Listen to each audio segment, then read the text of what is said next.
જય માતાજી મિત્રો, સ્વાગત છે તમારું ફરિયાદના નવા વિડીયોમાં। તો મિત્રો, તમારે પણ જો પાન કાર્ડ કઢાવવાનું બાકી હોય અને તમે તેના માટે અરજી કરાવવાની બાકી હોય તો તમે તે કઈ રીતે કરાવી શકો છો તે બધી જ માહિતી તમને આજના આ નવા વિડીયોમાં જોવા મળશે। અને તમે નવું પાન કાર્ડ માટે કઈ રીતે અરજી કરવી, ઘરે બેઠા પાન કાર્ડ માટે ઓનલાઈન અરજી કઈ રીતે કરવી તેની સંપૂર્ણ માહિતી તમને આજના આ નવા વિડીયોમાં જોવા મળશે। તો વિડીયો અંત સુધી જોજો, વિડીયોને સ્કીપ કરતા નહીંતર ખબર નહીં પડે કે કઈ રીતે પાન કાર્ડ માટે અરજી કરવાની રહેશે।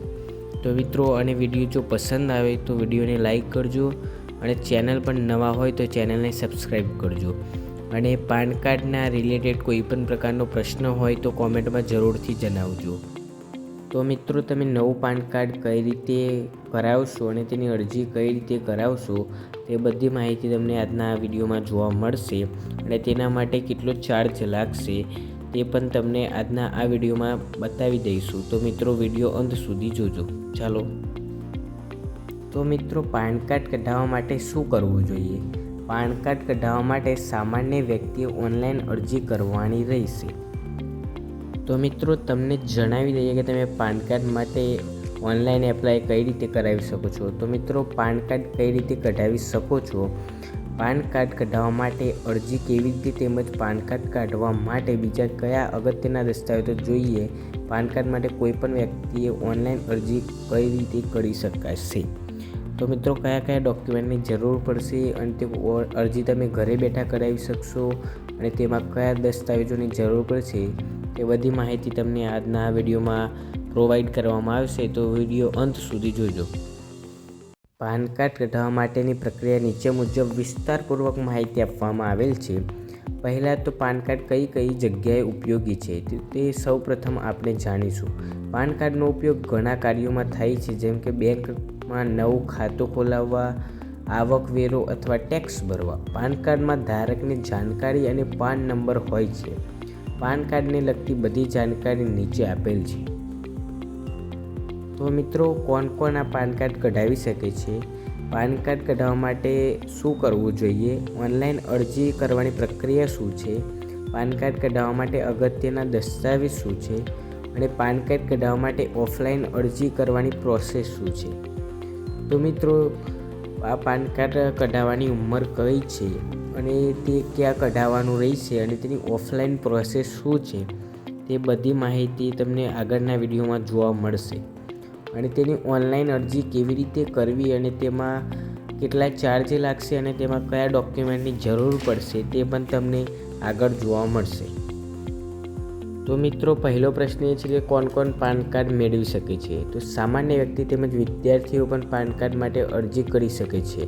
પાન કાર્ડ ફક્ત વ્યક્તિ અને કંપનીઓ પણ પાન કાર્ડ માટે અરજી કરી શકે છે, તેમજ કંપનીઓ અને વ્યક્તિઓ તેમજ વેપારીઓ પાસે પાન કાર્ડ નંબર ખૂબ જ જરૂરી છે, કારણ કે તેઓ રેગ્યુલર ટેક્સ ભરતા હોય છે।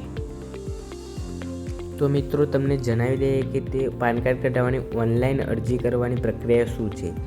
તો NSDL તેમજ UTIITSN ઓફિશિયલી વેબસાઇટની વિઝિટ કરો। ગૂગલ પર આ વેબસાઇટ પર વિઝિટ કરતાં તમને કેટલાક ઓપ્શન જોવા મળશે, જ્યાં તમે new PAN card application option પર સિલેક્ટ કરો। ત્યાર પછી પાન કાર્ડ કઢાવવા પાન ફોર્મ 19A માં માંગેલ માહિતી ચોકસાઈપૂર્વક દાખલ કરો। અને મિત્રો, જે વ્યક્તિ ભારતમાં રહે છે તે જ વ્યક્તિ NRE અને NRIS તેમજ ભારતીય મૂળ નાગરિકો મુજબ પાન કાર્ડનું ફોર્મ ભરી શકે છે। આમ પ્રોસેસ ચાલુ કરવા માટે ફોર્મને સબમિટ કરી દીધા પછી જે વ્યક્તિએ પાન કાર્ડ કઢાવવા અરજી પ્રોસેસ ચાલુ કરી છે તેમજ તેમને ડિમાન્ડ ડ્રાફ્ટ મુજબ ઓફલાઈન પ્રક્રિયા ફી આપવાની રહેશે। આમ પાન કાર્ડ કઢાવવા માટેનું ફોર્મ સબમિટ થઈ ગયા પછી ફી જમા કરાવી ધારકોને લાસ્ટ પેજ પર 15 અંકનો એક નંબર જોવા મળશે। પાન કાર્ડનું ફોર્મ સબમિટ કરી દીધા પછી 15 દિવસની અંદર અગત્યના ડોક્યુમેન્ટ NSDL ઓફિસે પહોંચાડવાનું રહેશે। હવે આમ પછી NSDL તરફથી સચોટ રીતે ચેક કરીને 15 દિવસમાં ફોર્મ ભરેલા સ્થાને પાન કાર્ડ મોકલી દેવામાં આવશે। તો મિત્રો, પાન કાર્ડ માટે અગત્યના દસ્તાવેજ શું છે? જેમાં આધાર કાર્ડ છે, તેમાં આધાર કાર્ડ અપડેટ કરાવેલું હોવું જોઈએ। તમારા નજીકના સેન્ટર પર જઈને આધાર કાર્ડ અપડેટ કરાવી લો. અને રહેઠાણનો પુરાવો, લાઇટ બિલ અથવા તો રહેઠાણનો દાખલો. ત્રીજા નંબરે છે જન્મનું પ્રમાણપત્ર અને 2 પાસપોર્ટ સાઇઝના ફોટા. અને તમને મિત્રો પાન કાર્ડની ઓફલાઈન અરજી વિશે પણ અમે જણાવી દઈએ કે પાન કાર્ડ NSDL તેમજ UTIISLની ઓફિશિયલ વેબસાઇટ પરથી પાન કાર્ડ 4નું ફોર્મ ડાઉનલોડ કરો. તેમજ જો તમે બીજા પાસે કરાવવા માંગતા હો તો UTIISLની એજન્ટ પાસેથી આ ફોર્મ મેળવી લો. આપેલ ફોર્મને માંગેલ માહિતી અનુસાર શાંતિપૂર્વક ભરીને અગત્યના માંગેલ ડોક્યુમેન્ટ સાથે જોઈન કરો. NSDL ઓફિસમાં પ્રક્રિયા ફી અને ફોર્મ જમા કરાવો. ફોર્મમાં દાખલ કરેલ સ્થળે 15 દિવસની અંદર પાન કાર્ડ મોકલી દેવામાં આવશે. પાન કાર્ડ ફોર્મ 49A તેમજ 49A ભરીને પાન કાર્ડ માટે ઓફલાઈન અરજી કરી શકાય છે. ભારતીય સામાન્ય ધારક અને વિદ્યાર્થીઓ તેમજ કંપનીઓએ પાન કાર્ડ ફોર્મ 49A ભરવાનું રહેશે અને વિદેશી ધારકે 19A ફોર્મ ભરવાનું રહેશે. ઉપર બતાવેલ 49A અને 49AA બંને ફોર્મ ઓનલાઈન અને ઓફલાઈન બંને રીતે મળી રહેશે. આમ હવે ધારકે ફોર્મ પર પોતાની સિગ્નેચર કરવાની રહેશે અને માંગેલ ડોક્યુમેન્ટ સાથે જોડી દેવાના રહેશે અને ત્યાર પછી TIN NSDLના એડ્રેસ ઓફિસમાં મોકલવાનો રહેશે.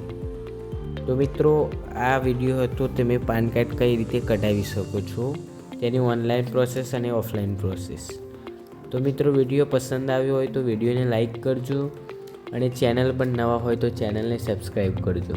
મળીએ બીજા વિડીયોમાં.